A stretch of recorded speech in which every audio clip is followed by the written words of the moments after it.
Oke, kembali lagi di channel YouTube Primakara Developer.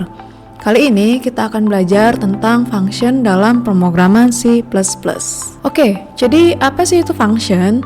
Jadi function itu adalah block code yang dirancang untuk melakukan tugas tertentu dan dapat dipanggil berkali-kali dalam program. Jadi di dalam function itu ada proses input, lalu function machine akan memproduksi sebuah outputnya. Jadi si function ini bisa digunakan berkali-kali ya. Jadi inputnya bisa diinputkan berkali-kali dan outputnya bisa dikeluarkan berkali-kali. Selanjutnya itu seperti apa sih ilustrasi dari function ini? Biar kita tuh lebih mudah lagi mengertinya ya. Jadi bayangkan kamu itu punya koki handal di dapur. Terus koki ini tuh bisa membuat berbagai hidangan lezat seperti kue, pizza, atau sup. Tapi koki ini tuh tidak suka mengulang pekerjaan yang sama.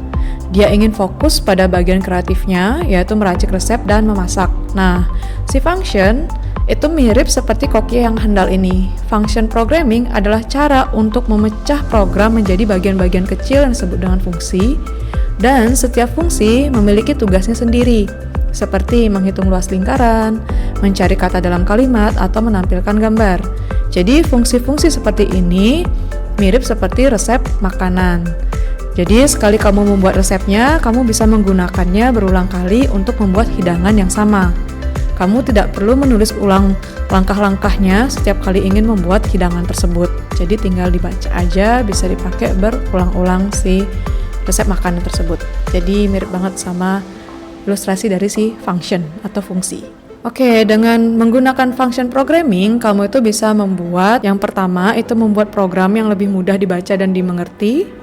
Yang kedua, mengurangi duplikasi kode. Dan yang ketiga, membuat program yang lebih mudah diuji dan diperbaiki. Oke, terus di sini ada struktur dari function. Itu ada tipe. Tipenya function itu ada dua, ada integer sama void. Nah, untuk kedua tipe ini, nanti kita akan bahas lebih detail saat kita ngoding nanti. Jadi ada dua tipe ya, ada integer sama void. Terus ada nama functionnya. Ini nama functionnya itu bebas aja, kalian mau ngisinya apa. Terus ada parameter 1 dan parameter 2. Nah, di parameter 1 itu variabel yang pertama, parameter 2 itu variabel yang kedua. Jadi nanti misalnya kalau variabel yang pertama itu adalah umur gitu, jadi int umur, terus yang variabel yang kedua itu misalnya string, itu string nama gitu misalnya. Jadi kita nginputin parameter itu nginputin variabelnya ya. Terus yang di tengah-tengah di dalamnya kurung kurawal itu ada pernyataan. Jadi setelah kita nginputin variabelnya, action apa yang akan kita lakukan itu ada di dalam pernyataan. Setelah itu nanti kita akan panggil si function ini. Untuk pemanggilan function kita langsung aja nanti di bagian coding. Oke, biar nggak perlu lama-lama kita langsung saja ke praktiknya. Kita buka code blocks. Oke, seperti biasa kita klik create a new project, terus klik files. Kita bisa pakai yang C++ empty files. Next, kita beri nama project kita itu function 1. Kenapa 1? Karena nanti kita akan membuat function-function yang lainnya. .cpp. Klik save, klik finish. Oke, seperti biasa kita tambahkan codingan untuk pendeklarasian di awal, yaitu include IOStream dan using namespace std. Oke, selanjutnya kita akan menambahkan function. Jadi functionnya itu kita menggunakan void di sini dengan nama cetak pesan. Nah, nanti ketika functionnya dipanggil, dia akan membuat cout atau output berupa belajar C++. Dengan ndl itu masih ingat itu adalah enter ya, spasi atau enter. Jadi si void di sini itu mendeklarasikan function yang tidak mengembalikan nilai dan tidak memiliki parameter. Jadi tadi kan ada parameternya tuh untuk di bagian codingan. Nah, kalau di sini dia tuh tidak menggunakan parameter. Jadi nanti tinggal kita panggil cetak pesan, nanti dia akan langsung menampilkan belajar C++. Jadi itu function tanpa parameter ya. Oke, sekarang kita buat function utamanya, int main, yang nanti di dalamnya itu kita akan panggil si function cetak pesan untuk menampilkan belajar C++. Oke, untuk cara pemanggilan functionnya itu simple banget. Kita tinggal ketik cetak pesan, nama functionnya, lalu tanda kurung buka dan kurung tutup. Jangan lupa kita tambahkan return 0 untuk mengakhiri code-nya. Oke, sekarang kita coba save, terus kita coba run. Nah, jadi di sini sudah tampil belajar C++. Misalnya nih, kita pengen nampilin lagi nih selain belajar C++. Kita misalnya nampilin nama gitu ya. Kita tinggal kopas aja. Misalnya kita nampilin nama saya Primakara gitu.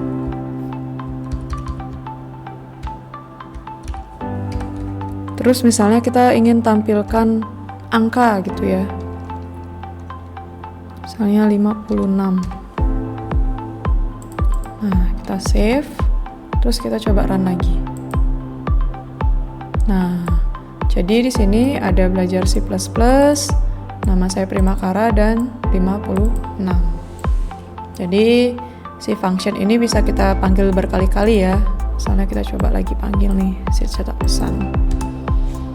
Kita coba panggil lagi. Jadi kita 2 kali manggil si cetak pesan ini. Apakah yang terjadi? Coba kita build and run. Oke.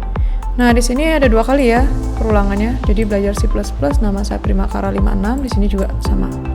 Nah, ini adalah salah satu kegunaan function, yaitu membuat coding menjadi lebih simple. Ketika kita ingin membuat hal yang berulang-ulang, kita tinggal pakai function aja, biar kita nggak capek-capek ngetik sama kopas-kopas kayak gitu. Jadi kita cukup kopas pemanggilan functionnya aja, jadi lebih singkat. Codingannya juga jadi lebih ringkas kayak gitu. Oke, sekarang kita coba delete dulu satu ini. Kita akan membuat function baru. Nggak apa-apa, di dalam satu file itu bisa lebih dari satu function ya kita isinya.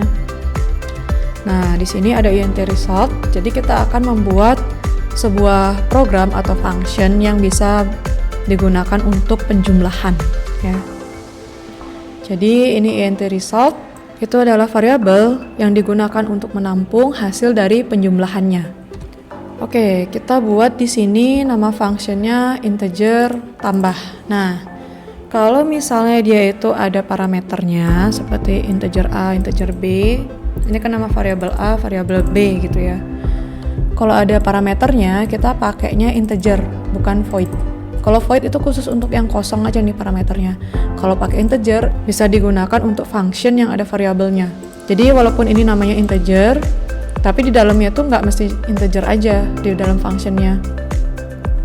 Bisa jadi string, atau float, atau boolean, itu bisa. Cuma tipe datanya doang yang pakai integer gitu. Oke, jadi di sini nama functionnya tambah. Terus ada parameter A, B, jadi result adalah A ditambah B.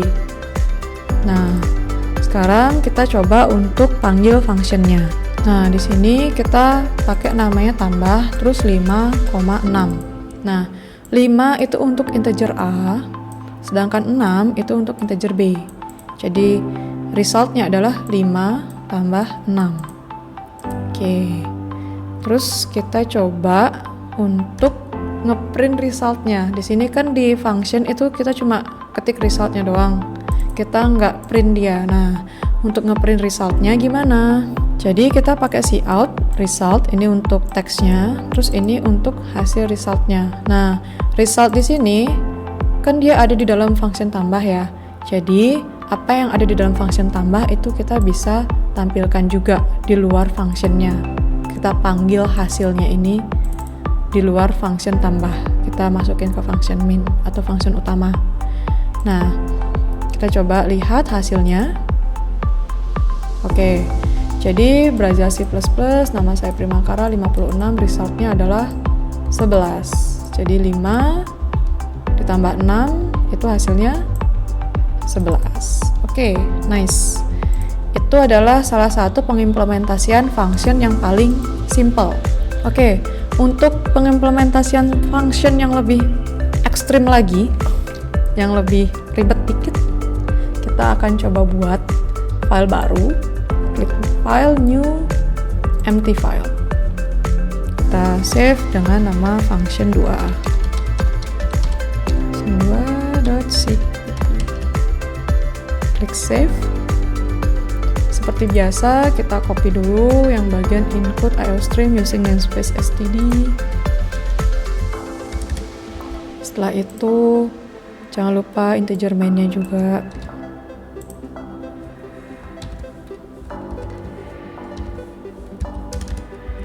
Di bagian akhirnya itu kita tambahin si return $, biar nanti nggak kelupaan. Oke. Terus kita kasihin space untuk functionnya. Oke, jadi dalam project kali ini kita akan membuat sebuah aplikasi untuk pemesanan. Jadi kita akan membuat aplikasi untuk pemesanan makanan pada sebuah restoran. Kita menggunakan function, terus kita menggunakan konsep selection atau if else, dan juga looping pakai do while. Kenapa pakai do while? Karena pemesanannya tuh endless dia. Jadi pemesanannya akan terus menerus. Kalau kita pakai for loop, dia pemesanannya berarti ada limitnya. Oke, kita tambahkan function untuk mengkalkulasi total harganya ya.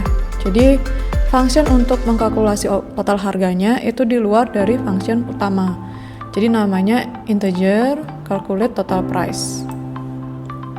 Di sini ada parameter yang pertama itu choice. Parameter yang kedua itu adalah quantity. Jadi kita akan memilih menunya. Terus kita memberikan atau menginputkan kuantitas dari barang yang kita beli. Misalnya kita milih menu nasi goreng gitu, terus nanti kuantitasnya 5. Nah, si function ini tugasnya adalah untuk melakukan perhitungannya. Oke, selanjutnya kita ke daftar menunya. Jadi di sini ada 5 menu. Yang pertama nasi goreng, mie ayam, soto ayam, jus alpukat, es teh manis. Ini udah isi harganya juga. Selanjutnya kita bikin menu untuk pilihannya. Lalu kita masukkan variabel yang kita gunakan. Tadi adalah choice dan quantity. Nah, untuk memilih menunya kita tambahkan codingan lagi, yaitu codingan do while, agar dia bisa melakukan looping terus menerus. Nah, di dalam do ini kita menampilkan masukkan nomor menu yang ingin dipesan. Nanti dia masukkan inputan nomor menunya ke dalam variabel choice. Jadi nomor menunya 1, 2, 3, 4, 5 ya. Jadi cukup masukin angka 1, 2, 3, 4 sampai 5. Lalu di bagian penyeleksiannya itu ada if.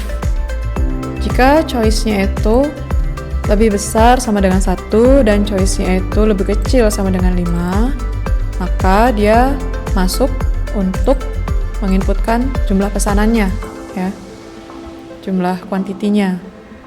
Terus baru melakukan pemanggilan function ya. Function itu bisa dipanggil di dalam sebuah decision ya. Di dalam codingan if itu bisa dipanggil. Jadi total price sama dengan calculate total price, lalu choice dan quantity-nya. Jadi choice dan quantity nanti diinputkan ke dalam function ini, baru dilakukan perhitungan ke sini ya. Terus cout kita tampilkan untuk list pesanannya sesuai dengan pilihan ya.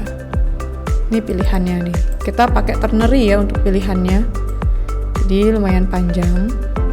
Soto ayam 4, jus teh manis dan lain sebagainya. Nah, jadi nanti kita tampilkan kalau choice-nya 1 nasi goreng, choice-nya 2 mie ayam sampai teh manis. Terus baru tampilkan kuantitinya. Kuantitinya itu pakai satuan porsi. Misalnya quantity, terus sebelahnya porsi. Terus baru kita tampilkan total harganya yang didapatkan dari function calculate total price ya.